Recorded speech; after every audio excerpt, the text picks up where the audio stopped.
그 설명 끝나시고 뭐 궁금한 거 있으시면 저한테 바로 물어보셔도 됩니다.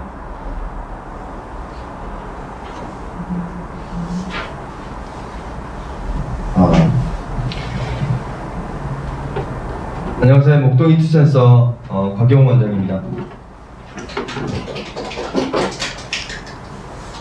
오늘 저희가 준비한 설명회는 재수생들 대상의 설명입니다. 그래서 재수생들이 꼭 알아야 될 입시 포인트도 제가 좀 설명을 좀 드릴 거고요. 그리고 저희 학원 프로그램 도 프로그램까지 같이 설명을 드리도록 하겠습니다.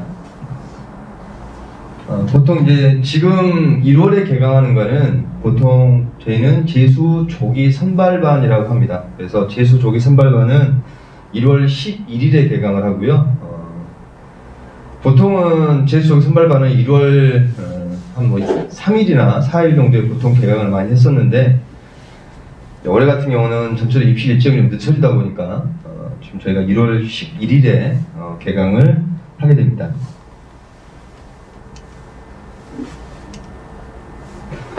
저희 목동 히트센서를 좀 새로 생긴 학원이라고 생각하시는 분들이 계시는데 그런 건 아니고요. 저희 이투스 교육에서 2015년에 목동 청소를 개원을 했었고요. 그리고 나서 2020년에 목동 청솔학원을 이투센서로 바꾼 겁니다. 그래서 제가 잠시 목동 청솔학원 원장을 잠시 하다가 시스템을 바꾼 거예요. 엔서 시스템으로. 그렇게 해서 이투센서 목동으로 바꿔서 저희가 1년을 보낸 거죠. 올해니까. 그래서 저희가 작년 엔서로 바꾸고 나서 윈터스쿨도 저희가 나감을 했었고요. 이 재수 종합학원, 재수 종합과정 같은 경우도 저희가 마지막 파이널, 8월 이후에는 저희가 또 마감을 했었어요. 그래서 이걸 통해서 청솔 시스템에서 엔서 시스템으로 바꾸는 게 굉장히 의미가 있었다라고 하는 저희가 결론을 좀 얻을 수 있었고요. 그래서 우리 학생이나 학부모님들 무엇을 원하시는지, 그리고 또 저희 학원이 어떻게 해야 되는지에 대한 저는 답을 얻었다고 생각을 합니다. 저희 목동 이투스 엔서가 우리 재수생들을 대상으로 해서 준비한 연간 커리큘럼이에요. 왜냐하면 재수생들은 거의 1년간을 공부를 해야 되는 거잖아요. 그래서 일단 1월에 시작하는 거를 저희는 재수 조기 선발반이라고 부르고요. 그래서 1월 11일부터 해서 2월 20일까지 하나의 과정이 끝나는 겁니다.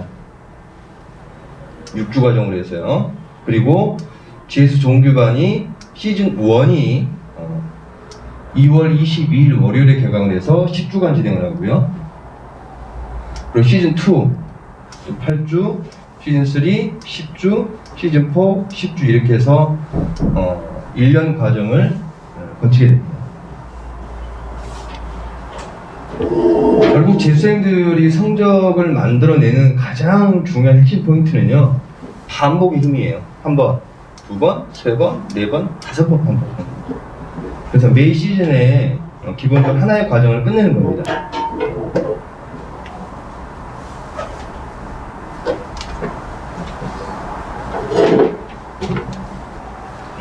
어, 1월 시작 재수 조기 선발반과 관련해서 첫 번째, 우리 재수생들은 이 부분 꼭 기억을 하셔야 되겠죠. 수능 출제 영역에 일부 변화가 나타난다. 전체적인 입시 환경이 완전히 바뀌거나 그런 건 아니에요. 다만 수능 출제 영역에 일부 변화가 나타난다. 그래서 이 부분의 변화 포인트는 반드시 기억을 꼭 하셔야 됩니다. 제가 그래서 이 부분도 설명을 드릴 거고요. 구체적으로 선택 과목의 전략이 필요해요. 그래서 이 선택 과목, 특히 국어, 그리고 수학, 그리고 탐구, 영어는 변화가 없어요. 그래서 국어 선택 과목을 어떤 기준을 가지고 선택을 하셔야 되는지, 그리고 수학은 또 어떠한 선택의 틀들이 변화로 나타나는지에 대해서 제가 설명을 좀 드릴 거고요. 그리고 코로나, 이게 굉장히 또 중요한 변수가 됐죠. 그래서 이 코로나 이슈 부분도 굉장히 좀 중요하다는 생각이 듭니다. 이 코로나 이슈 부분이 지금 현재 재수생들을 중심으로 본다면 고3을 보냈잖아요. 이거 굉장히 커요. 학습 공백. 뭘 보시면 알 수 있냐면 이번 수능의 국어 영역 같은 경우에 수능이 시험을 보고 나서 우리 선생님들이 문제를 검토를 했어요. 이 정도면 1등급 원접수 컷이 90점 넘어가지 않을까라고 예상했는데 막상 뚜껑 열어놓고 보니까 그렇지 않죠. 그럼 왜 그럴까? 우리 선생님들이 예측을 잘못했나? 그런 부분이 아니라 이 학습 공백이 굉장히 크다는 뜻이에요. 그러면 내년은 어떨까? 다들 언론 많이 보셔서 아시겠지만 분명히 이 코로나가 내년에는 깔끔하게 사라지지 않을 것 같아요. 분명히 또 코로나 이슈 때문에 공백이 생길 수 있습니다. 그래서 굉장히 좀 올해 같은 경우는 좀 더 일찍 시작하는 게 굉장히 의미가 저는 있다고 봐요. 자, 두 번째. 이 공백도 문제지만요. 학습 빈틈들이 굉장히 많이 발생됐어요. 그래서 이 필요한 수업은 꼭 들으셔야 돼요. 그래서 이 학습 빈틈 쪽에도 굉장히 중요해졌다라고 우리가 생각을 하셔야 됩니다. 자, 그러면 우리 재수생들이 수능 출제 영역에 대해 선택 과목 전략을 잘 짜고 학습 공백을 메우는 계획을 세우고 그리고 학습 빈틈을 잘 채우고 그러면 성적이 올라갈까? 좀 더 우리가 본질적인 부분을 고민을 해야 된다고 봐요. 궁극적으로는 학습량이 늘어나야 됩니다. 그래야 성적이 올라요. 그래서 학습 습관을 만들어내는 게 굉장히 중요합니다. 사실 올해 재수생들 같은 경우 고3 때 가장 큰 패착이 뭐였었어요? 학습 패턴이 다 무너졌어요. 공부 좀 하려고 그러면 학교 오지 마라. 공부 좀 하려고 그러면 학원 오지 마라.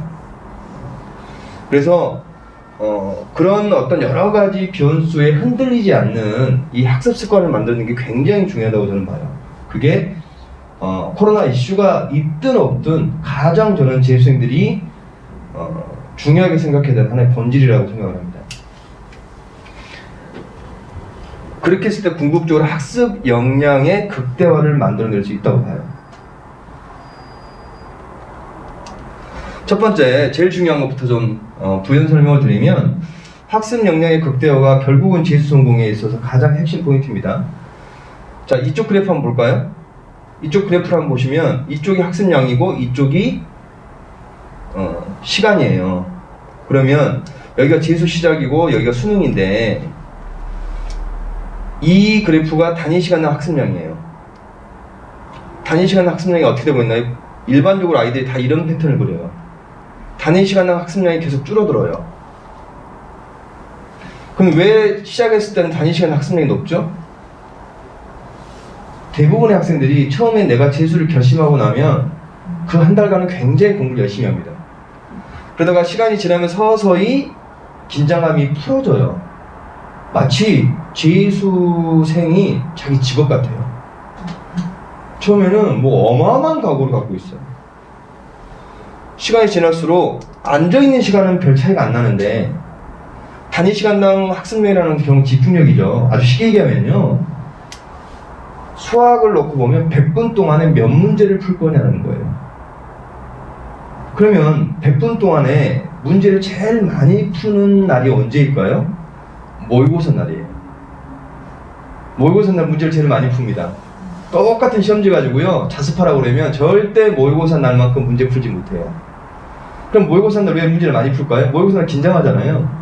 압박감이 있잖아요. 그러면 우리 학생들이 처음에 공부 시작할 때 이 긴장감과 압박감이 되게 커요.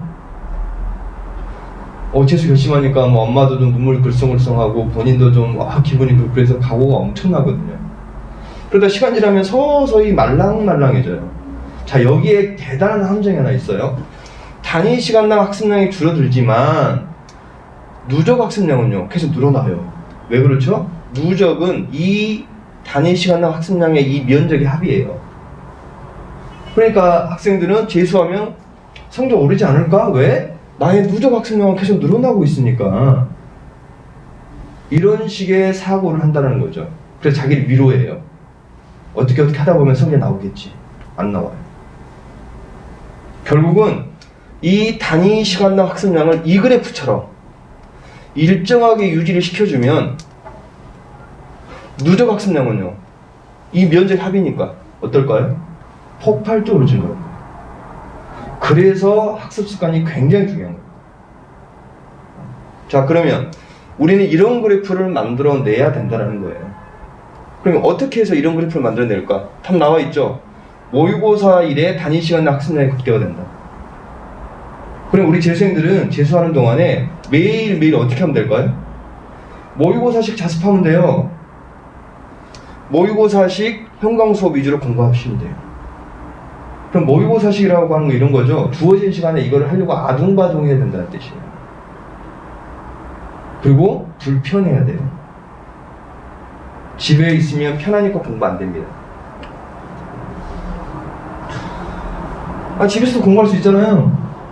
근데 뭐 하려고 막 학원에 오고 아침에 일찍 오고 학원에 붙잡혀 있고 그런 이유가 다 이것 때문이에요. 결국은 성적을 끌어올리는 거는 아이들이 불편해야 된다. 그리고 모의고사식 자습, 모의고사식 현강 수업. 이것들이 학습량의 극대화를 이루어내는 가장 핵심적인 되는 포인트라고 봐요. 그래서 너무 본인의 성취감 위주의 예쁜 학습하시면은 단위 시간 학습량이 안 늘어요. 왜 그럴까요? 성취감 느끼면서 공부하면 공부가 힘들어요, 즐거워요? 즐거워요. 힘들지 않습니다. 또 성취감을 느끼는 공부를 하잖아요. 그러면 수학이 3등급이면 3등급 학생은 딱 3등급 정도의 공부만 하게 돼요. 그런데 나는 지금 수학 몇 등급 받고 싶은 거예요? 1등급 받고 싶은 거예요. 그러면은 우리 재수생들이 나 올해 진짜 열심히 할 거야 라고 하는 그 기준은 뭐죠? 현재도 수학이 1등급 나오는 학생이 단위 시간당 공부하는 양만큼 내가 하지 않으면 3등급은 절대 1등급을 잡을 수가 없어요. 그럼 3등급 학생이 1등급 학생이 공부하는 만큼의 공부를 할 때 힘들지 않고 공부할 수 있어요? 그렇지 않아요. 굉장한 압박감 속에서 힘든 공부를 해야 돼요. 그래서 성취감 위주의 공부에 예쁜 공부는 한계가 있어요. 어떻게 되냐면 압박감을 바탕으로 반복 학습을 해야 돼요. 이 이야기가 바로 이 그래프예요. 그래서 학원을 다녀야 되는 가장 큰 이유고요. 그리고 이러한 학습 자세를 가지고 1년을 버티면은 저희 엔서랑 같이 하시면은 반드시 성적 나옵니다. 안 나올 수가 없어요. 왜 그렇죠? 했던 거 또 하는 거잖아요. 그리고 누적 학습량이 고3 때에 비해서 폭발적으로 증가하죠? 이게 가장 본질이에요.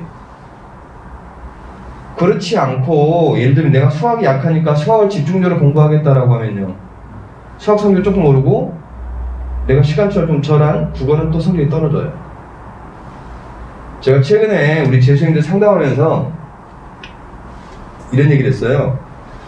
고3 때 봤던 모의고사 성적을 쭉 펼쳐놓고 매번 모의고사 성적에서 잘하는 과목만 동그라미 쳐봐라. 그렇게 해서 조합을 시켜봐라. 그러면은 본인이 원하는 대학 다 갈 거예요. 그냥 성적이 과목별로 들쑥날쑥하니까.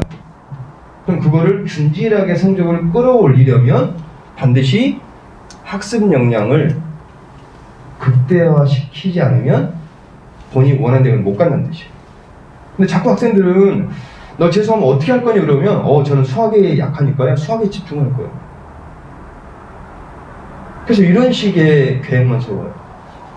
저는 좀 더 본질적인 측면들에 대한 고민을 하고 재수를 했을 때의 효과가 내가 원하는 데에 못 갔으니까 전 재수할 수밖에 없고 그럼 재수는 어떻게 할 거니? 라고 물었을 때 제가 약한 과목을 중심으로 집중적으로 한번 해보려고요. 이런 식의 고민, 이런 식의 계획은 결국은 똑같은 패턴의 성적표가 나올 수밖에 없다는 뜻이에요. 그래서 좀 더 우리가 본질적인 학습 역량의 극대화는 결국은 모의고사식 자습, 모의고사식 수업, 이런 학습 자세가 가장 근본적이고 가장 핵심적인 포인트다라고 생각을 꼭 하셨으면 좋겠어요. 자, 대학 입시가 좀 복잡하죠. 이게 기본 틀입니다. 그래서 대입은 다들 아시죠? 수시, 정시. 그 수시는 학생부 교과 종합 특기 논술 전형, 정시는 수능 위주의 전형이죠. 그러면 재수생들 같은 경우는 이 4번과 수능의 조합, 이 형태로 가장 공부를 많이 해요. 그래서 재수생들도 당연히 논술 준비가 전략적으로 필요한 학생들은 하셔야 되고요. 뭐 수능은 기본이고요. 최근에 저희 학원 같은 경우는 저희는 굉장히 입시적인 우리 엔서 담임는 선생님들이 입시 역량이 굉장히 좀 뛰어나기 때문에 재수생들 중에서도 내신이 좋은 학생들은 학생부 교과 더하기 수능 체제를 통해서도 굉장히 좋은 결과를 지금 만들어내고 있어요. 우리 이제 2부 연사의 선생님도 자세히 설명을 하시겠지만, 또 내신 좋은 학생들 같은 경우는 최저 못 맞춘 경우가 굉장히 많고, 올해도 최저 못 맞춘 학생들 굉장히 많을 거예요. 그러니까 재수 그러면 무조건 정시다라고만 생각하지 마시고, 저희 학원 같은 경우는 저희 담임 선생님들이 입시 역량이 굉장히 뛰어나기 때문에 이런 내신 좋은 학생들은 또 하나의 플랜을 가질 수 있다는 뜻이에요. 정시 중심의 공부도 하지만 저희가 컨설팅 다 해드리거든요. 교과 더하기 수능 최저 이렇게 해서 저희는 대학을 잘 보내고 있다. 심지어는 학생부 종합, 뭐 의대라든지 한의대 같은 경우는 학생부 종합에도 수능 최저가 붙어요. 이렇게 해서도 저희가 또 결과를 만들어내고 있고요. 그래서 본질은 수능인 거죠. 그래서 수능 중심의 재수학원이니까 이것만 생각하는 게 아니라 저희들은 좀 더 다각적으로 이 부분도 생각하지만 학생부 교과 더하기 수능, 종합 더하기 수능, 그 다음에 논술 전형 또는 논술 전형 더하기 수능, 이런 다양한 저희들은 입시 플랜을 가지고 아이들을 지도를 하고 또 그런 결과들을 또 만들어내고 있습니다. 자, 여기서 변화가 바로 이거죠. 수능이죠. 그래서 수능은 출제 영역이 일부 바뀌게 됩니다. 그래서 그 일부 바뀌게 되는데, 그러니까 재수하면 혹시 불리하지 않을까? 전혀 그렇지 않아요. 한번 보시죠. 첫 번째, 정시 모집 정원이 늘어난다라고 하는 건 알고 계시죠? 그래서 이게 올해 수능이고요. 올해 여기 보면 이 색깔이 수능의 모집 정원인데, 전체적으로 40%가 좀 안 되고 심지어는 뭐 30%대 이렇게 나타나고 있죠. 그런데 2022학년도 지금 현재 우리 재수생들 1년간 공부해서 치르게 될 입시에서는 어떤가요? 서울대를 제외하고 이 정도 대학은 갈만한 대학들이잖아요. 지금 다 어디에 육박하고 있어요? 네, 다 40%대에 육박하고 있어요. 현재 교육부의 기준은 30% 이상은 해라 라고 했는데, 이 주요 대학들은 거의 40% 정도까지 맞춰져 있어요. 그래서 이 조건 하나만 본다라고 하면 올해 입시보다 내년 입시가 수능 중심의 준비라는 우리 재수생들한테는 굉장히 유리한 조건이다. 양쪽으로 봤을 때 라고 생각하시면 되고요. 구체적으로 대학별 정시 모집 정원 한번 간략하게 한번 살펴보시면은 2019년, 2020년, 2021년 스카이죠. 2020년에 숫자 보이시죠? 여기 서울대고요. 그 다음에 연세대, 뭐 고대 같은 경우는 거의 뭐 2배 이상 늘어나고 있죠. 그리고 서성한도 마찬가지고요. 그 다음에 소위 말해서 우리가 중경외시라고 하는 데도 마찬가지고요. 학교마다 약간의 좀 차이는 있지만 전체적으로 인원수가 늘어나고 있다. 그 다음에 건동공숙도 마찬가지고요. 지금 뭐 동국대라든지 여기 홍익대 같은 경우는 굉장히 좀 많이 늘어났죠. 그래서 전체적으로 정시 모집 정원을 한번 정리를 해서 보시면은 여기 보이시죠? 4,723명이 늘어난 거예요. 이 4,723명이면요, 괜찮은 대학이 한 2개 정도 생긴 거죠. 그냥 대학이 생긴 거예요. 그래서 정시 모집 정원을 놓고 봤을 때는 내년 입시가 결코 우리 재수생들한테 불리하지 않다. 유리한 측면들이 존재한다라고 생각을 하시면 되고요. 자, 이건 알고 계시죠? 약대. 약대가 그 전까지는 학부 선발을 하지 않았었어요. 그러면 우리 고3 학생들, 재수생들은 지원을 못 하잖아요. 근데 이제 약대 학부 선발을 하기 시작해요. 그래서 36개 약대 중에서 3개 대학, 현재 발표 기준으로 보면 이 3개 대학 정도만 제외하고 다 약대 학부 선발을 해요. 자, 그러면 물론 자연계 쪽에 한정되어 있긴 하지만 이 정도의 인원들이 늘어나고 있다고요. 약대는 뭐 대학들마다 모집하고 있는 대학들이 굉장히 많기 때문에. 자, 여기 보실까요? 그 총 몇 명이에요? 1,578명이에요. 그러면 학교마다 약간의 차이는 있지만 약대의 수준은 어느 정도로 보셔야 될 것 같아요? 한양대 인기학과를 제외한 한양대 공대 수준 정도라고 생각하시면 되겠죠. 그러면 그냥 한양대 이상의 대학이 또 하나 생긴 거예요. 그러면 이러한 변화는 한양대 밑에 있는 대학들의 생각을 하고 있는 학생들 입장에서는 합격의 컷 자체가 올라갈까요? 내려갈까요? 내려가겠죠. 왜냐하면 상위권 쪽에서 또 대학이 하나 또 생긴 거예요. 그래서 또 이런 측면에서도 굉장히 좀 우리 재수생들이 좀 유리한 조건에서 내년에 입시를 칠 수 있다라고 생각하시면 되고요.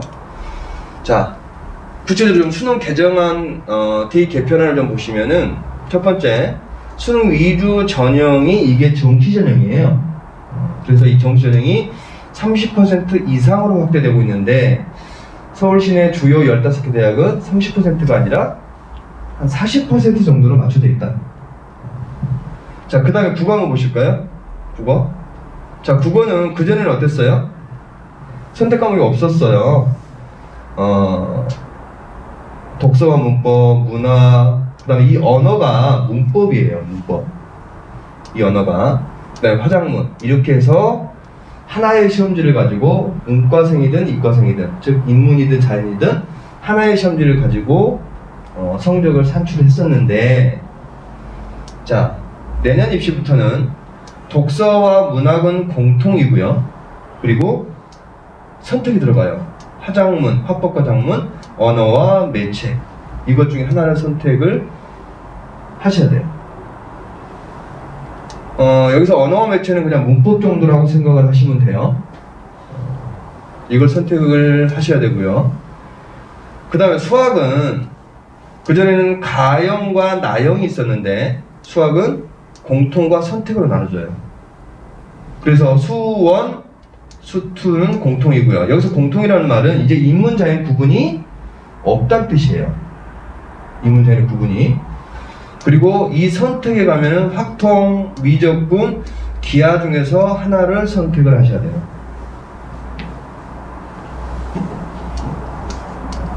세 개 중에서 하나를. 자, 국어에서 선택 과목을 하는 기준과 수학에서 선택하는 기준은 다르다라고 생각하셔야 돼요. 결론부터 말씀드리면 국어는 개인의, 우리 학생 개개인의 국어 공부하는 성향이 더 중요하고요. 수학은요, 대학들이 과목 지정을 하는 경우가 많아요. 그래서 수학 같은 경우는 우리 아이의 성향도 물론 기준이 될 수 있지만 더 중요한 거는요, 대학들이 이 선택 과목을 모집 단위에 따라서 어떻게 지정을 하느냐 또는 가산점을 주느냐, 이 부분이 중요해요. 자, 그 다음 영어는 변화 없어요. 그래서 영어가 없죠. 자, 탐구는 사회과학 계열 구분 없이 자유롭게 택이라는 말은 그 전에는 사회 탐구 9개 과목 중에서 택 2개, 과학에서 택 2개만 가능했었어요. 지금은요, 사회과학 계열 구분 없이 최대 2개만 선택을 하시는 거예요. 뭐 이렇게 해도 되겠죠. 사탐만 한 과목, 과탐 이렇게 해도 돼요. 또는 나는 과탐만 2개, 나는 사탐만 2개, 이렇게 해도 돼요.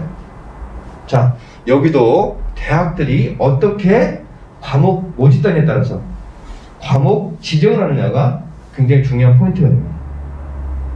자, 다시 정리해서 말씀드리면 국어는 각 대학들이 우리 의대 오려고 그러면 언어만 매체해야 돼 이렇게 하지 않아요.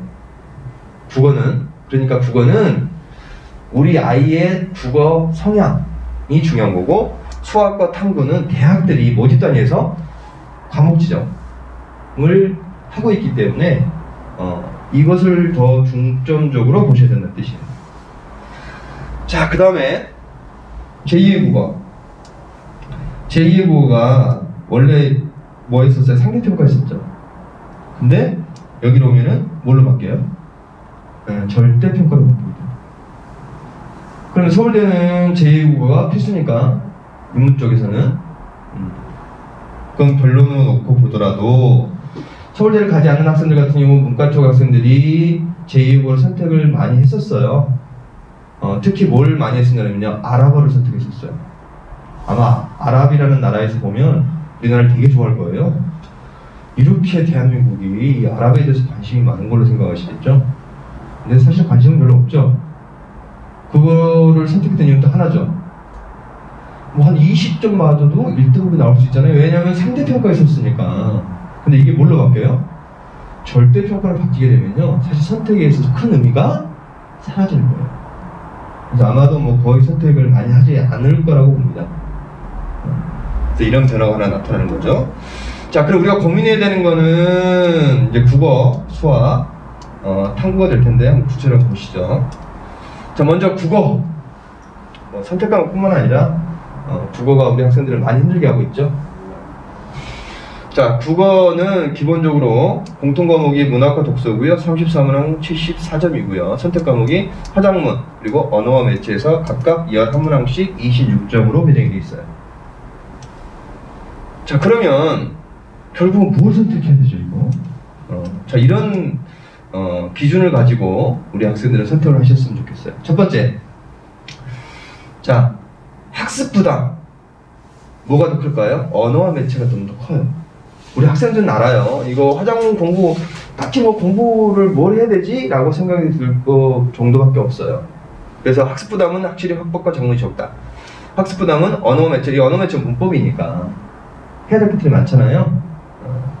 자, 그런데 학법과 작문은요, 문제 푸는 시간이 좀 오래 걸려요. 우리 아이들이 국어 시험 볼 때 가장 큰 고민이 뭐예요? 시간이죠. 근데 상대적으로 언어 매체는요, 시간 단축 면에서는 유리해요. 전체적으로 저희가 조심스럽게 예측을 하면은 문과생들 같은 경우는 주로 화작문을 좀 더 많이 하지 않을까. 그리고 이과 상위권들은 언어와 매체를 충분히 선택할 수도 있겠다. 라고 봤을 때는 화법과 작문이 모집단의 성적이 조금 더 떨어질 수 있으니 표준 점수에 좀 불리할 가능성이 좀 높고요. 이건 말 그대로 가능성이에요. 여기는 표준 점수에 좀 더 유리할 가능성이 있어요. 그런데 실제 국어 영역의 전체 점수를 산출할 때는 이런 부분들에 대한 보정이 또 들어갑니다. 근데 그 보정이 완벽하진 않을 거예요. 왜? 이런 면이 있기 때문에 보정이 들어간다는 뜻이죠. 그래서 그 수식이 굉장히 복잡해요. 그러면 우리 학생들은 이거를 선택을 할 때 너무 이쪽을 먼저 보지 마시고, 우리 아이가 또는 내가 좀 더 독해력에 자신 있다라고 하면은 화법과 작문을 하시면 될 것 같고요. 나는 문법에 대한 공부가 좀 충분히 되어 있어.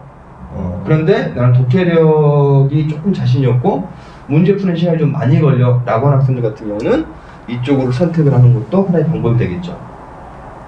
그래서 이건 명확한 어떤 답은 없어요. 왜냐면 개인마다 그 국어에 대한 학습 성향이 좀 다르기 때문에. 그래서 이 정도의 기준을 가지고 각각의 상황에 맞는 선택을 하시면 될 것 같고요. 자, 그 다음에 수학하고 탐구를 좀 같이 놓고 볼게요.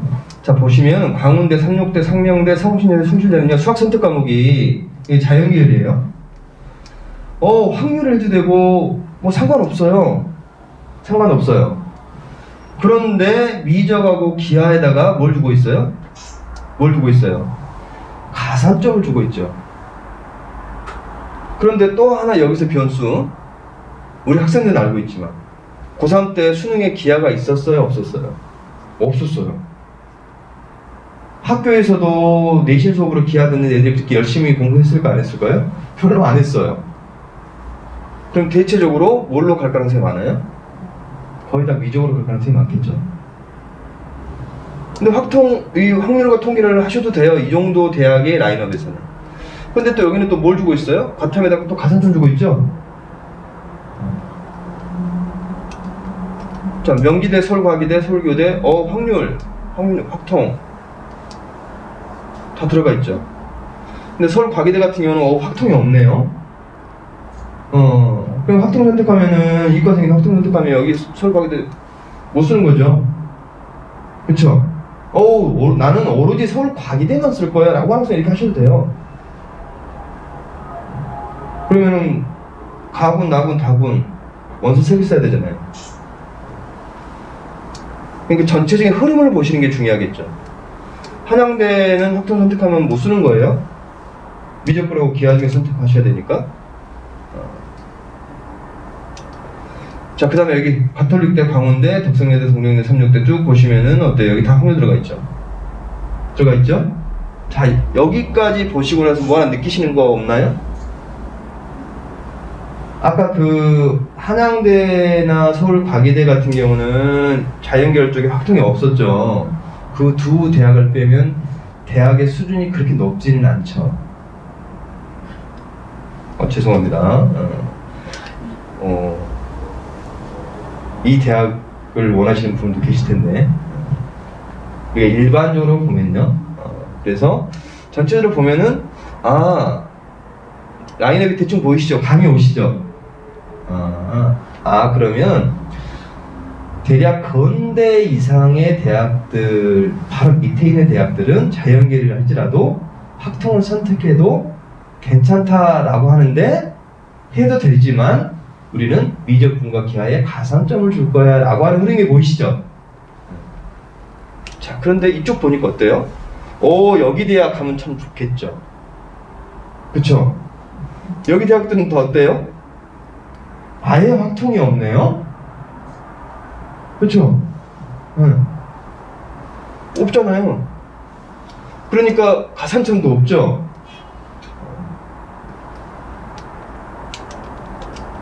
그런데 또 이 괜찮은 대학들 중에서 특정 학과들은 또 확률이 들어가죠.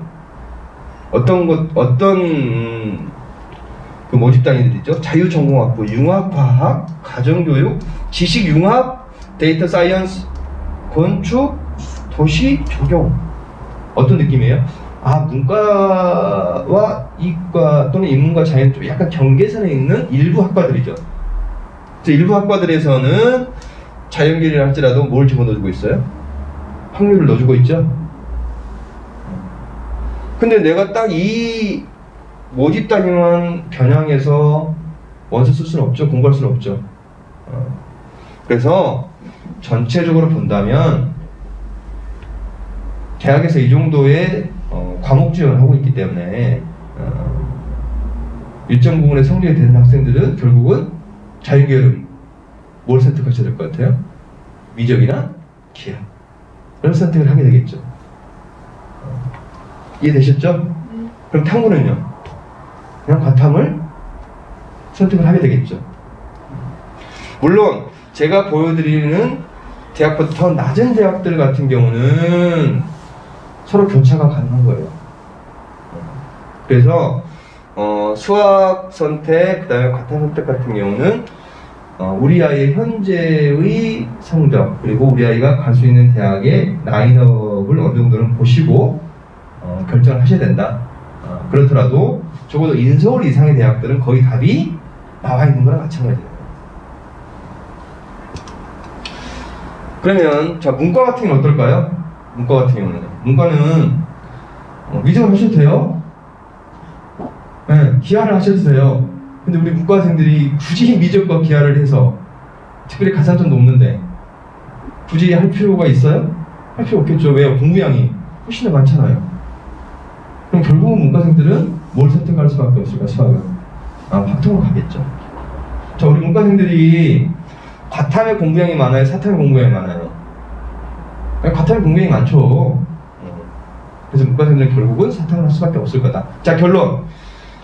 수능 출제 영역이 변화가 됐지만 사실은 우리 재생 입장에서는 큰 변화가 있다예요? 없다예요? 그건 없다라고 생각하시면 되겠죠? 네. 그래서 수능 출제형이 변했다, 뭐 입시가 변했다라고 하는 부분들은 우리 재수생들이 공부할 때 절대 어떤 조건이 될 수가 없다. 오히려 제가 아까 서두에서 말씀드렸던 것처럼 정시의 모집 정원이 많이 늘었다. 그다음에 약대 학부 선발을 통해서 전체적인 특히 자연계열 같은 경우는 인서울의 합격 컷 자체가 소폭 내려갈 것이다. 라는 측면에서 봤을 때는 입시 환경은 우리 재수생들한테 절대 불리하거나 오히려 더 유리하다고 생각을 하셔도 된다고 생각해요. 그래서 더더욱 맞춤 재수가 더욱더 필요해졌겠죠. 왜냐면 기본적으로 뭐가 많이 늘어났기 때문에 이런 선택의 변수가 많이 늘어났기 때문에. 그래서 우리 재수생들한테 왜 너 입시 실패했니라고 하면은 결국은 거의 재수생 절반들이 본인의 그래서 정말 재수를 할 때는 제 출발점은 나를 제대로 분석을 하고 있는지 그리고 나에게 맞는 공부 과목을 찾을 수 있는지 이런 부분들이 굉장히 중요한 포인트가 된다고 봅니다. 여기 보시면은 잘못된 공부 습관 제가 아까 처음에 지적했었죠. 그리고 이거 굉장히 중요하죠. 생활관리. 우리 재수생들 생활관리 너무 중요해요. 제가 아까 뭐라고 말씀드렸죠? 불편해야 성적 오른다. 이게 이 말이에요. 생활관리.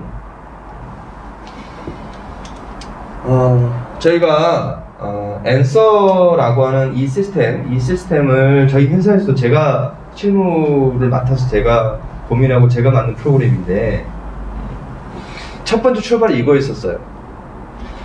기존의 재수종합학원들이 이런 학생들의 고민을 전혀 반영하지 못했어요.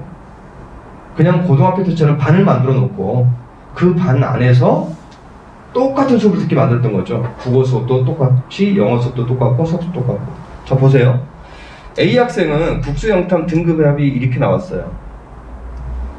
B 학생 이렇게 나와 있고요. C 학생 이렇게 나와 있어요. 근데 전체적으로 이 등급 합을 계산해 보면 거의 비슷하죠. 그래서 기존의 재수 종합학원은 이 A, B, C 학생을 한 반에다 집어넣어요. 왜? 등급 합으로 보통 반을 편성을 하니까. 다 그렇게 해요. 자, A 학생은요, 국어가 좋아요. 수학이 떨어지죠. B 학생은요, 국어는 좋고 수학 좋고 영어 안 좋아요. C 학생은요, 국어가 사하고 수학은 또 좋아요. 그러면 A 학생 수학 시간에 A 학생과 B 학생과 C 학생은 뭐라고 그럴까요? 나하고는 안 맞는데? 이런 생각 하겠죠. 이게 가장 큰 문제점이에요. 이게 앤서 시스템의 만들어진 첫 번째 고민이에요. 그러면 기존의 재수업하고는 이렇게 해서 A, B, C 학생 한 반에다 묶어놓고 1년 내내 가는 거예요. 반 처음에 편성되면 뭐 나중에 뭐 성적이 바뀌면 반을 바꿔주겠다? 이미 반이 다 세팅되어 있잖아요. 그럼 어떤 학생이 이 반으로 가면 어떨 때 이 반을 또 가져야 돼요. 이것 때문에 기존의 재수 종합학원 다니는 학생들이 학원 한 2개월, 3개월 다니면 학원 또 다 그만둬요. 자기한테 맞는 수업을 못 듣게 하니까. 자, 이런 고민들을 이미 우리 고3 학생들 학교에서 느꼈다고요. 근데 또 재수학원 가서 또 그걸 또 반복해요. 그럼 왜 이런 재수 종합학원인데 이런 시스템을 계속 고집을 했을까? 그게 학원이 유리하기 때문에 그래요. 학생한테 도움되는 게 아니라 누구한테 도움되는 거예요? 학원한테 도움되는 거예요. 그래서 앤서라고 하는 이 시스템을 기본적인 프레임을 바꾸자라는 거예요. 학원 중심이 아니라 학생 중심으로. 그래서 앤서는 기존 재수학원은 단별 고정시간표에 그냥 고3 교시랑 똑같아요. 앤서는 아이들마다 시간표가 다 달라야 된다는 뜻이에요. 그래서 앤서는 나만의 시간표를 적용을 합니다. 기존의 재수학원들은 반별 고정시간표, 그 반에 있는 아이들은 시간표 다 똑같아요. 그럼 그 안에서 수학 격차를 어떻게 할 거냐는 거예요. 애들마다 등급 합은 비슷하지만 과목을 하나씩 쪼개놓고 보면 차이가 나기 때문에. 그러면 등급의 합은 언제 중요해요? 공부하는 과정에서 중요해요? 아니면 원서 쓸 때 중요해요? 그럼 원서 쓸 때 중요하죠. 그럼 공부하는 과정에서는 과목을 분리시켜서 고민해야 되고 분리시켜서 수업을 듣는 게 너무너무 당연한 거예요. 근데 그동안 그렇게 하지 않았다는 거죠. 그렇게 하지 않은 이유는요, 학원이 편하기 위해서, 학원이 유리하기 위해서. 그래서 앤서는 나만의 시간표, 개인마다 시간표가 다 다릅니다. 기존 재수하고 수업 선택권 없죠. 먹동 이투스 앤서는 학생들한테 수업을 선택할 수 있는 기회를 줘요. 다만 이 수업 선택이라고 하는 것은 결국 맞춤을 만들어내겠다는 뜻이에요.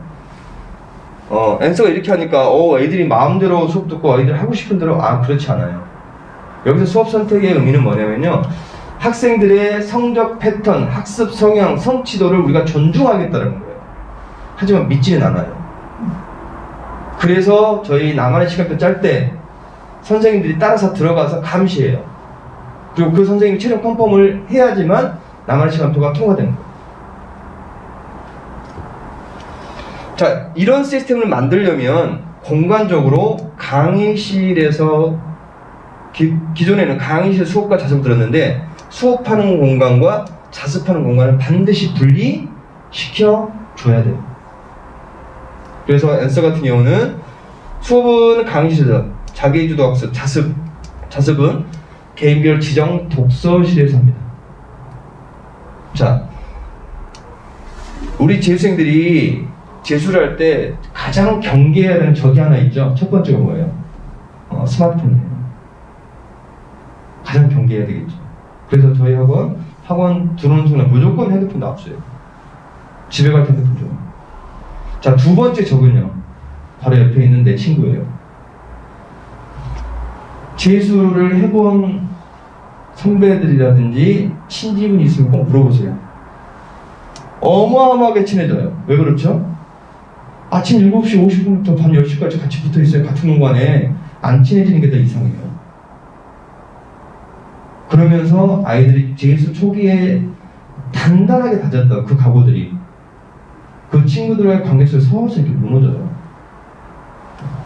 마치 내가 재수생 직업 같아요. 앤서는 어떤가요? 애들끼리 되게 대면대면해져요. 자, 수업은 개인마다 시간표가 다 다르죠. 독서실은요, 저희 등록 순번대로 해서 자습 선택하게 만들거든요. 그래서 앤서의 장점은 아이들 간의 친목이 매우 적다. 단점은요, 외롭다. 제 앤서 외로운 학원이에요. 친구들하고 같이 튀고 싶다. 그럼 저희 학원 안 오시면 돼요. 재수는 외로워야 성공하는 거는 우리 학생들 다 알 거예요.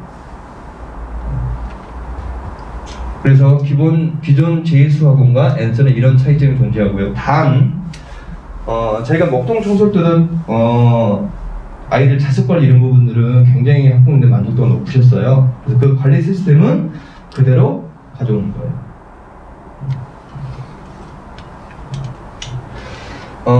나만의 시간표 만들기 예시인데요. 이따가 저희 또 2부 연사 선생님 나오셔가지고 실제로 시간표를 어떻게 구성을 하는지에 대한 시뮬레이션을 보여드릴 거고, 이거는 그냥 올해 저희가 진행했던 내용들이에요. 그래서 인문계열 지원 예정이다. 국어, 영어는 어느 정도 자신 있는데 수학이 늘 약해요 라고 하면 이 학생은 어떻게 해야 될 것 같아요? 수업 시간을 좀 늘리는 게 또 필요하겠죠. 그래서 이 정도의 성적의 추이를 보이는 학생이라면 이런 설계 가이드를 가지고 이 아이한테 맞는 시간표를 짜주는 거예요. 자, 그러면 이 학생 같은 경우는 수학 시간을 늘리기 위해서 영어 수업을 최소화시킨 거죠. 그런데 영어 수업 안 듣는 것은 좀 불안하고, 그래서 영어 같은 경우는 실전 모의고사 수업을 통해서 계속 패턴을 확인하는 거예요. 그러면서 수학 시간을 최대한 늘리는 거죠. 수학은 충분히 좀 다 듣겠고. 그래서 1교시는 이 학생은 수업을 들을 수 있음에도 불구하고 본인이 전략적으로 선택을 안 한 거예요. 여기도 마찬가지고요. 그럼 이 시간에는 뭐 하면 되죠? 내 공간이 또 있죠. 독서실 개인별 지정석 있잖아요.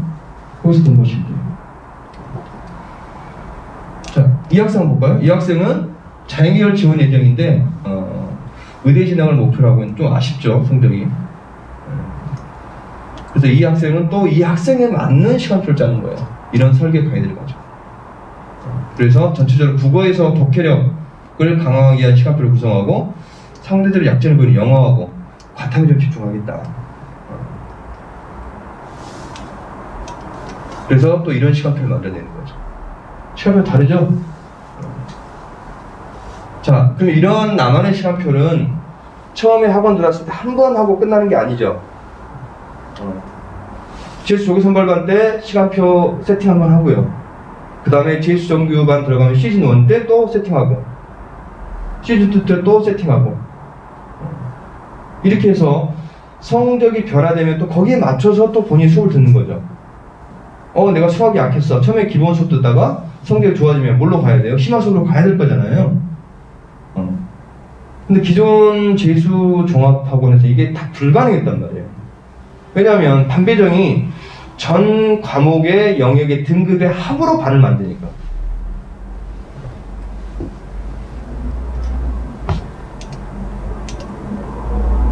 그래서 저희가 지향하는 게 바로 맞춤 재수예요. 자, 기존 재수학원들은 재수 종합학원이니까 관리가 양적 학습 시간 확보에는 유리했었어요.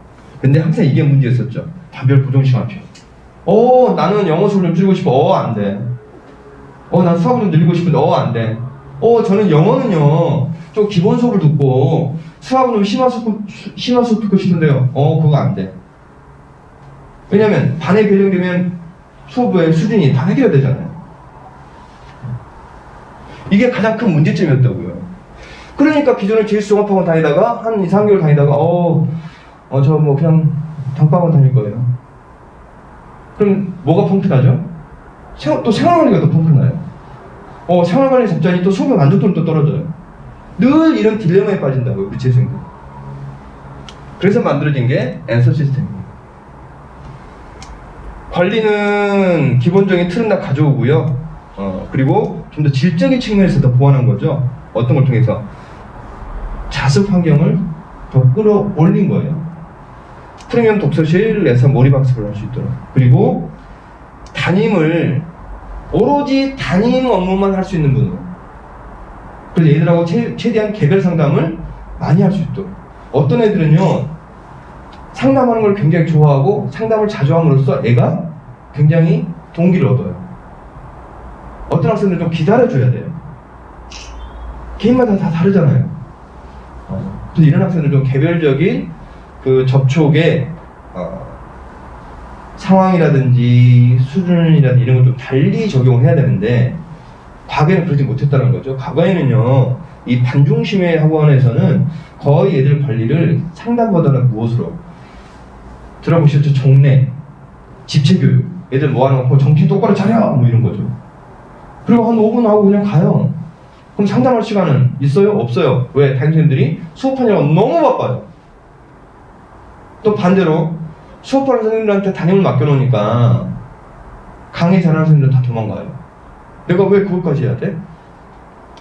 그래서 앤서 같은 경우는 오로지 아이들 입시 학습 컨설팅 해주고 상담해주고 플래너 검사해주는 분들은 오로지 그 업무만 하실 수 있도록 시스템을 만들어 놓은 거예요. 자, 시간표는요 맞춤형 선택 시간표로 당연히 수업의 집중도 만족도가 올라갈 수밖에 없어요. 그리고 시간표는 한 번 짜는 게 아니라 계속 시즌별로 짜기 때문에 개별 학습 상황이 충분히 고려될 수가 있겠네요. 그래서 과목별, 수준별 맞춤형 시간표를 매 시즌마다 짜는 거예요.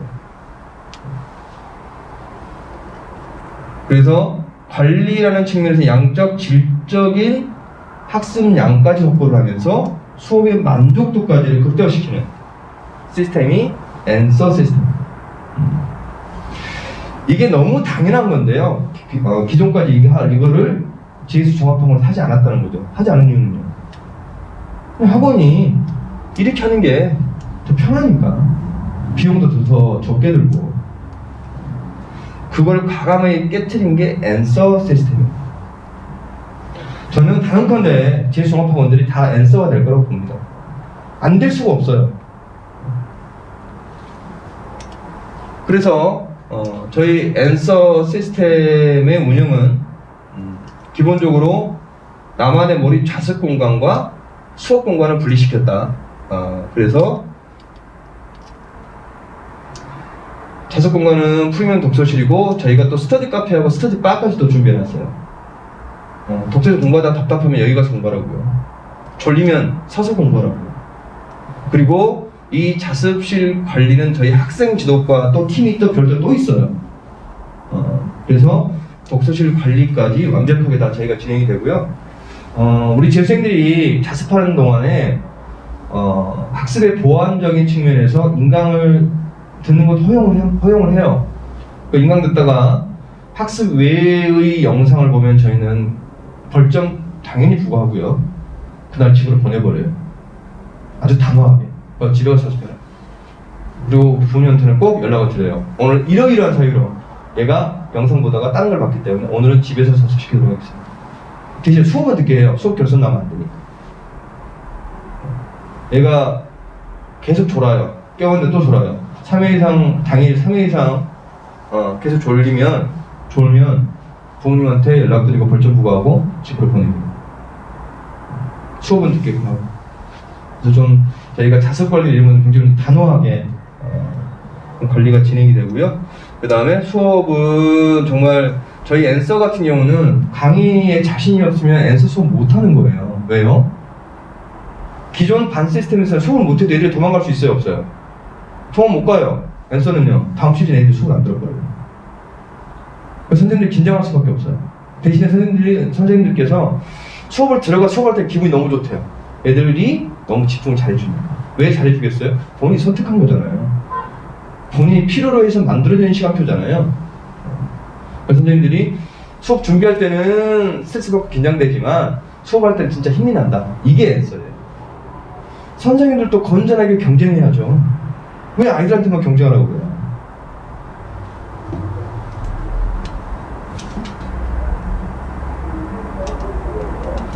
그래서 저희가 시간표 짜기 전에 아이들한테 학습 이력 조사 이런 부분을 진행을 하고 시간표를 설계하고 그 다음에 이제 매달 또 모의고사를 계속 실시를 하고요. 그리고 이따가 제가 한번 보여드릴 텐데 저희가 또 별도로 학습 진단 키트라고 그래가지고 아이들이 학습 성향이 어떤 측면인지 굉장히 민감한 편인지 아니면은 그 반대인지 이런 학습 성향 분석까지 하고요. 또는 학습 성취도 과목별로 얘가 어떤 영역에서 좀 많이 취약한 건지 이런 부분들은 학습 진단 키트가 또 저희가 준비가 되어 있고요.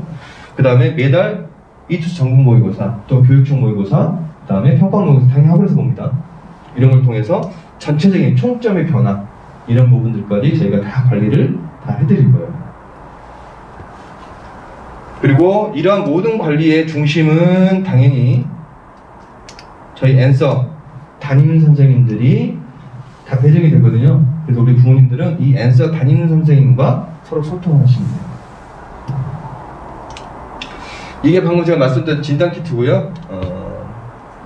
저희 재수생용으로 만든 거예요. 그래서 저희가 지금 특허도 좀 준비 중에 있고요. 본인에 대한 파악이 굉장히 중요하거든요. 이 아이들마다요, 학업 성취도 분석도 하지만 학습 성향도 굉장히 중요합니다. 어떤 아이들은요, 독서실 자리에 대해서 굉장히 민감한 친구들이 있어요. 어떤 친구들 별로 관심 없어요. 그럼 상담을 할 때 그 학생은 그런 민감한 부분을 충분히 무시해야 돼요? 고려해줘야 돼요? 고려해줘야 돼요. 아이한테 그게 굉장히 중요하거든요. 그래서 저희가 이런 학습 진단 키트를 적용을 해서 아이들이 어떤 스타일인지 어떤 친구들은 굉장히 성실한데 굉장히 민감한 친구들이 있고요. 또 어떤 친구들은 약간 거칠지만 본인이 할 거는 굉장히 또 잘하는 친구들도 있어요. 그럼 그런 것도 인정을 해줘야죠. 그래서 학생들이 갖고 있는 장점을 최대한 끌어올려줘야 되는 거예요. 단점은 좀 이해 좀 해주고요. 그런 의미로서 저희가 진단 키트를 사용하는 겁니다. 저희 홈페이지에도 다 자세히 나와 있는 내용들이고요. 그래서 이건 이제 학습 성취도 분석인데 이렇게 국어면은 좀 구체적으로 이런 부분들이 사실 모의고사를 통해서는 조금 파악하기 어렵거든요.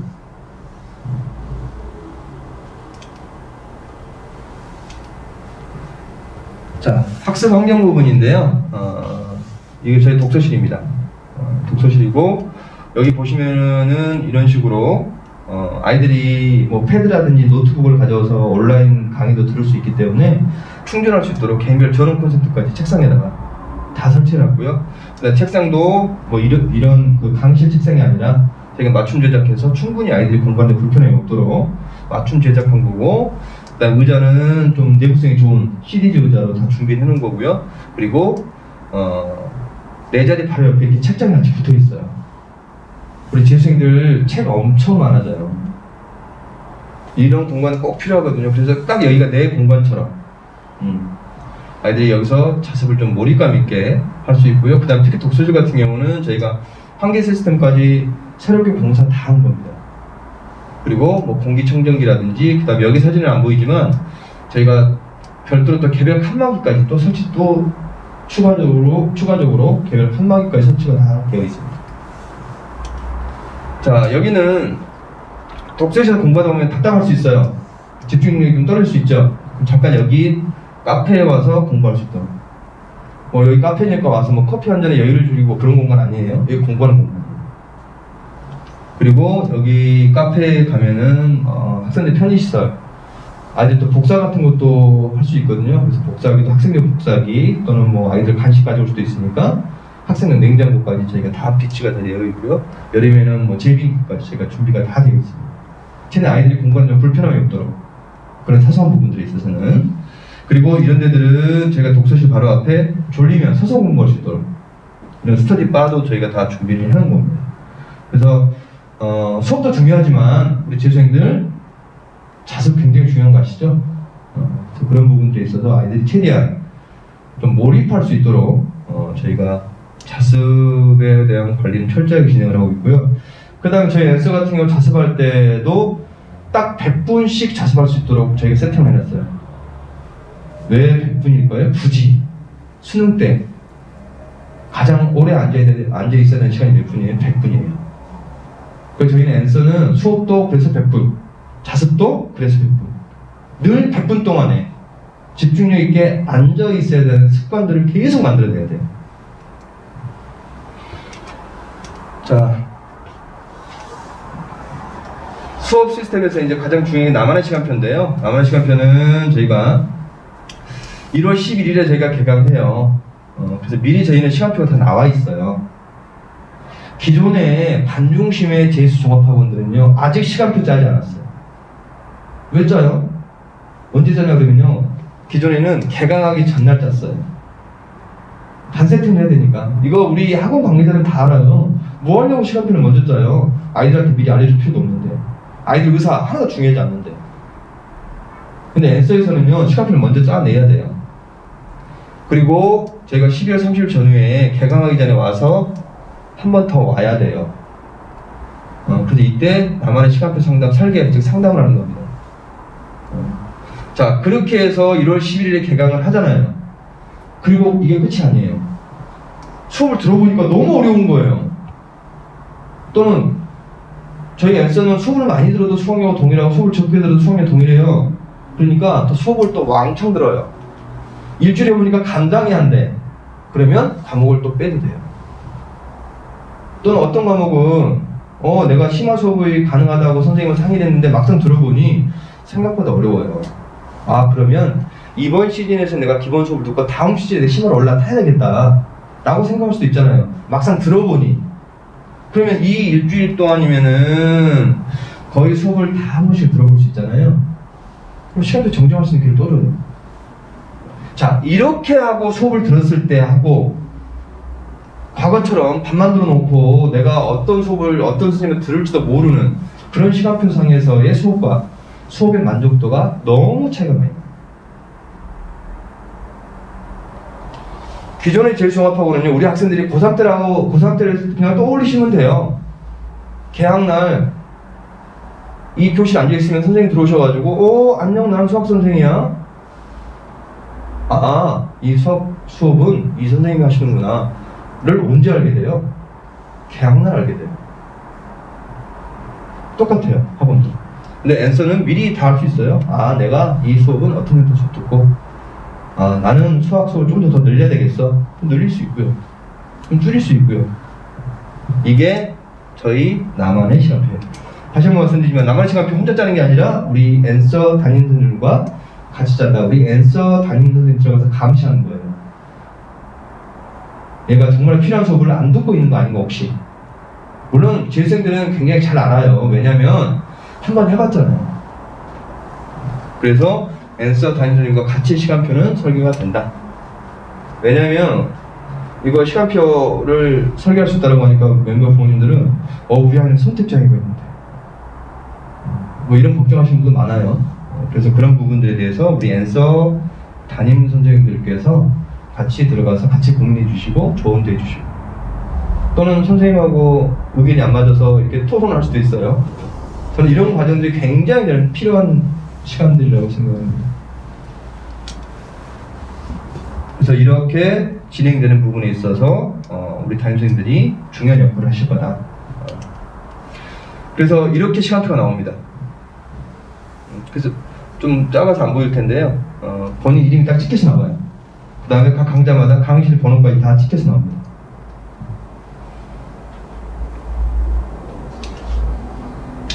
이거는 저희 이제 개설 예정 강좌. 그래서 GS 조교선발반에서 이렇게 쭉 이런 강좌들이 개설이 되고요. 어느 한쪽으로 쏠리면 제가 또 분반 수업도 해요. 여기 나와 있는 거가 총 강좌 개수라고 생각하지 마시고 기본적인 이제 강좌 목록을 쭉 저희가 정리를 해놓은 거고요. 국어, 수학, 영어, 논술 수업까지 다 진행이 되고요. 한국사 수업은 GS 조교선발반 학생들이 거의 듣지 않아요. 저희 이거는 정규 과정부터 개설이 됩니다. 그 다음에 사탐, 과탐은 당연히 시작해야죠. 그리고 기본적으로 이제 국영수 같은 경우는 다 기본 과정, 심화 과정으로 다 수준별로 또 수업을 진행을 하고 있고요. 자, 앤서의 강사진들은 저희 이투스 온라인 선생님들이 오셔서 직접 현강 수업을 하시는 분들도 계시고요. 그 다음에 저희 강남하이퍼, 청설, 저희 이투스 계열 재수 수업을 전문적으로 하시는 선생님 중에서 강의력이 뛰어나신 분들만 앤서 오는 거예요. 그럴 수밖에 없잖아요. 아이들 선택을 받아야 돼서. 그래서 앤서는 가장 강의력이 좋으신 선생님들이 오실 수밖에 없는 구조고, 또 그런 분들만 오실 수밖에 없어요. 강의력 자신 없으면 저희 앤서에 절대 못 옵니다. 스트레스 받아서 수업 못해요. 그리고 또 저희 강남에서 검증된 선생님들, 계시던 강사진들도 같이 와서 수업을 진행을 하고요. 그리고 선생님들이 개인별 컨텐츠들을 학생들한테 많이 풀어요. 왜냐하면 수업 만족도를 높이지 않으면 선택을 못 받잖아요. 그래서 저희 홈페이지에도 또 나와 있는데요. 국어 선생님, 그리고 수학, 그리고 영어, 그 다음에 사탐, 그리고 과탐, 그리고 대학들 고시까지. 정말 강의 잘하시고요. 기본 수업의 만족도 좋을 수밖에 없는 시스템이기 때문에 수업에 대한 부분들은 굉장히 학생들의 성장 향상의 가장 기본적인 저희 장점이라고 생각이 듭니다. 자, 관리 시스템은 기본적인 주체는 앤서 담임 선생님들이세요. 이분들이 책임지고 아이들을 입시, 학습, 생활 관리까지 다 책임지고 저희가 진행을 하실 거고요. 저희 앤서 담임 선생님들이 총 8분이 아이들을 관리를 하시게 될 겁니다. 기본적으로 지금 재수종합학원들이 수업하시는 선생님들한테 담임을 맡겨놓은 이게 아주 올드한 전통형 모델이에요. 이걸 한 이유는요, 학원의 인건비가 절감되잖아요. 굳이 또 따로 담임 선생님 채용하지 않아도 되니까. 뭐가 문제점이라고요? 담임 역할을 제대로 할 수 있는 시간이 없어요. 수업하면서 담임하게 되면 그냥 허덕허덕 하는 거예요. 저는 이걸 허덕 담임이라고 그러는데, 아니 수업을 일주일에 한 30시간씩 해요. 주 단위로. 그러면서 애들하고 상담을 언제 해요? 그러니까 거의 과거에 어떻게 했냐면 제가 갈 때 상담 한번 하고 그 다음부터는 거의 상담을 못 해요. 그러니까 애들 뭐 하는 거 맨날 종례라고 하는 집단 뭐 정신교육 이런 것만 하고 끝내버리는 거예요. 그래서 수업하는 선생님 따로, 강의 선생님 따로 이렇게 분업화를 시켜야 돼. 그래야 전문성이 길러지고 그래야 제대로 된 상담이 이루어지니까. 그리고 이렇게 하는 이유가 하나 더 있다고 그랬었죠. 강의 잘하는 선생님들은요 담임 안 하려고 해요.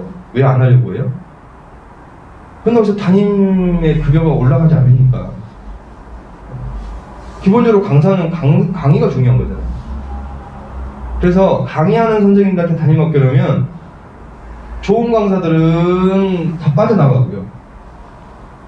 노쇠화되고 강의력 자신 없는 선생님들은 그냥 거기 담임하면서 내가 수업 받을 수 있으니까 그냥 붙어있는 거예요. 그래서 그 학원의 강사진들의 강의력은 계속 떨어지게 돼 있어요. 저희도 이런 게 아니라면 굳이 저희가 비용을 들여서 담임을 할 수 있는 분을 별도로 채용하지 않겠죠. 그래서 저희 엔서 같은 경우는 이분들은 오로지 아이들의 생활, 입시, 학습만 전담하시는 거예요. 단 이렇게 채용을 저희가 이런 시스템을 만드니까 다른 학원들에서 저희 이제 E2 시스템을 따라서 하는데 인건비 부담이 되니까 이분들을 최소한의 급여를 주고 역량이 낮은 분들로 채용을 하는 거예요. 그래서 저희 엔서 같은 경우는 학기 중간에 다른 학원 다니면서 저희가 너무 많이 넘어와요. 저 물어봐요. 왜 넘어왔니? 첫 번째가 아니 나한테 맞는 시간표를 짜야 되는데 그게 안 돼요. 두 번째 담임 선생님이 저보다 입시를 더 몰라요. 재수생들은요 조금 이 고3을 거쳤기 때문에 나름 입시를 좀 알아요. 그래서 저희 엔서 담임 선생님 특징은요 기본적으로 재수 종합학원에서 수업을 다 해보신 분들이에요. 단 수업할 때만큼은 저희가 급여를 보장하되 온전히 담임 역할에만 집중하셔요. 이건 정말 결이 틀려요. 아, 재수생들이 이 시기에 이런 고민을 하겠구나 라고 하는 걸 선생님들이 미리 알고 있어야 돼요. 또 성적에 따라서 고민의 시기와 고민의 이유가 다 다르거든요. 그래서 저희 엔서 담임들의 역량은 저는 중요하고 또 특히 우리 목동 E2 엔서 같은 경우는 이런 담임들의 역량이 굉장히 뛰어나다고 저는 자부합니다. 자부하는 이유는요 충분한 저희가 대우를 해드리고 있어요. 저는 그게 가장 기본적이라고 봐요. 그리고 또 저희가 이 선생님들하고 같이 근무를 하게 되는 결정을 할 때 그런 부분들을 굉장히 중요시 여기거든요. 경험, 입시 역량, 학습 상담의 역량 이런 것들을 굉장히 중요한 잣대로 해서 선생님들을 투입을 하고 있습니다. 이제 이런 부분들이 저희 엔서 담임 선생님들이 하시는 일이에요. 전년도 학습 패턴 분석이라든지 나만의 시간표, 그 다음에 자기주도 학습 진행 사항, 뭐 플래너 검사라든지 인간계획 실행 점검이라든지, 그 다음에 마지막 수시 원서 상담, 정시 원서 상담도 이분들이 다 하세요. 따로 비용은 들어가지 않는 거고요. 이분들이 저는 굉장히 좀 자신 있게 말씀드리고 싶은 거는 이분들이 직접 입시 설명회도 하시는 분들이에요. 저희가 다음 주 월화에 올해 정시 상세 분석 설명회 하는데 저희 엔서 담임 선생님들이 연사로 써요. 아, 이 정도는 돼야죠. 그래야 우리 재수생들을 1년간 끌고 갈 수 있어요. 저희가 작년에 실제로 진행했던 부분들이고요. 플래너 검사라든지, 그 다음에 뭐 인강 계획서 점검이라든지. 제가 이제 이런 거를 상담 때 말씀드렸더니, 이런 거 어떻게 다 하시냐고. 이분들은 제가 다시 한번 말씀드리지만, 출근해서 하시는 일이 딱 이런 것밖에 없어요. 충분히 이분들이 이런 부분들에 대해서 집중력 있고 전문적으로 하실 수 있는 저희가 또 시스템을 구축해놨다는 뜻입니다. 출결이라든지 조퇴출 부모님 확인증 발급 이런 것들은 반드시 담임 선생님을 통해서 진행이 되고요. 그리고 독서실 자습관리 이런 것들은 독서실에 또 우리 학생 지도과 선생님들 계시니까 그분들하고 같이 협업해서 또 밀착 관리가 되는 겁니다. 저희 하루 일과표인데요. 7시 50분까지 와서 매일 밤 10시까지 있어야 돼요. 10시까지 의무입니다. 월요일부터 금요일까지. 토요일은 5시 40분까지. 수업은 100분 단위로 진행이 되고요. 이동 수업이고요. 중식, 석식 시간에는 외출 안 돼요. 코로나 좀 걱정되시잖아요. 저희 올해 확진자 한 명도 없었어요. 그 다음에 저희 회사 안에서도 학생 확진자 한 명도 나오지 않았어요. 왜 그럴까요? 중식, 석식 시간에 외출 안 시켜요. 쉬는 시간에 외출 안 돼요. 그리고 저희는 또 직원들이 많잖아요. 그래서 이 대형 학원이 어떻게 보면 굉장히 안전한 겁니다. 지금 보시면은 거의 대부분 소형 학원들에서 확진자가 더 많이 나왔어요. 저희가 이렇게 생활 관리를 하고 있기 때문에 그런 부분에서는 큰 걱정을 하지 않으셔도 되고요. 셔틀버스는 아침에 한 번, 밤 10시에 한 번만 운행을 하고요. 그 다음에 일요일은 선택등원이에요. 자, 일요일 같은 경우는 내가 선택등원이니까 오고 싶을 때 오고 가고 싶을 때 오고 그런 건 안 돼요. 저희 담임선생님들이 매주 일요일 등원을 조사합니다. 너 이번 주 일요일 안 나올 거야? 그럼 나오지 마. 선택등원이니까. 저 일요일 나와서 공부할 거야. 그러면 아침 9시에 나와서 6시까지 할 건 제대로 하고 안 할 거면 오지 마. 이래야 독서실 일요일도 자습분위기가 잘. 어떤 경우라도 학원에 들어오는 순간 무조건 저희 핸드폰 다 수거해요. 혹시라도 아이랑 통화를 급하게 하셔야 된다고 하면 저희 학원 상담실로 전화 주셔야 돼요. 아이랑 통화되지 않습니다. 제가 말씀드렸죠? 지혜생이 첫 번째 저기 뭐라고요? 스마트폰. 그리고 저희 학원은 학원만 있는 게 아니라 독서실 인가가 별도로 나 있어요. 그래서 원래 학원 10시까지밖에 못 하잖아요. 그래서 코로나 단계만 문제가 되지 않는다라고 하면 11시까지 독서실 자습할 수 있습니다. 원래 학원이 10시까지밖에 안 돼요. 근데 저희는 학원 인가 따로 독서실 인가가 따로 나 있는 곳이기 때문에 이것도 가능합니다.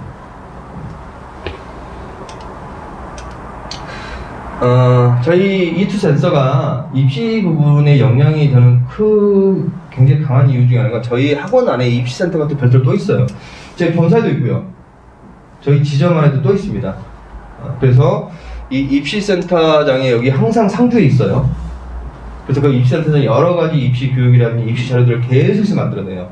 그걸 또 우리 전략, 아까 우리 엔사 담임선생님들하고 계속 공유하고요.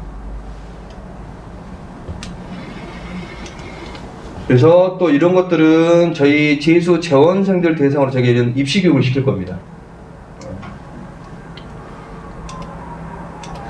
저희 결론적으로 점은 굉장히 수업 만족도 높아요. 시스템 자체가 만족도 높을 수밖에 없죠. 그리고 최우수 강사진들이 와서 수업을 할 수밖에 없는 구조다. 그리고 선생님들 질의응답을 정말 제가 이거는 정말 감사한 부분이에요. 예전에 반 시스템일 때는 선생님들이 질문을 잘 안 받으시려고 그러셨어요. 그렇게 되잖아요. 근데 엔서 같은 경우는 선생님들이 욕심이 생기는 거예요. 내 수업을 많이 듣게끔 하고 싶으니까. 그래서 질의응답 이런 것들이 굉장히 활성화되어 있어요. 그리고 엔서 담임선생님 중심으로 해서 입시 상담, 생활 상담 이런 것들이 굉장히 잘 이루어지고 있고요.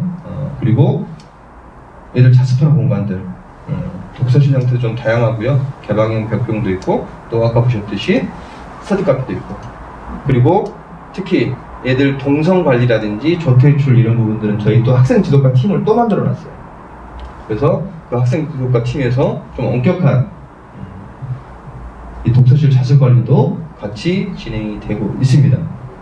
그래서 올해 해보니까 역시 학생들이 원하더라고요, 저희 시스템은.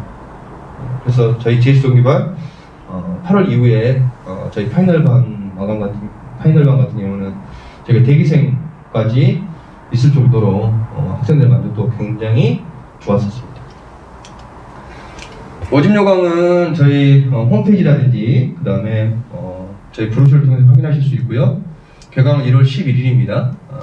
그리고 구비 서류라든지 모집 대상 참고하시면 되고요. 그 다음에 수강료 부분 참고하시면 되고, 그리고 저희가 지금도 입학 상담 계속 진행을 하고 있으니까 학원에 연락 주시면은 입학 상담도 다 가능하십니다. 무시험 성적 수능 전형이 있고요. 이게 재수 정규반 때는 이 입학 조건, 무시험 들어오는 입학 조건이 크게 올라가는 거예요.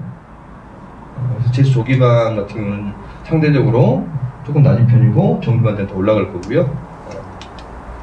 그리고 여기에 해당되지 않으면은 이건 이제 무시험 특별 전형이고요. 근데 유시험을 보셔야 돼요. 그래서 유시험 대상자들 같은 경우는 와서 개별 응시 가능하시고요.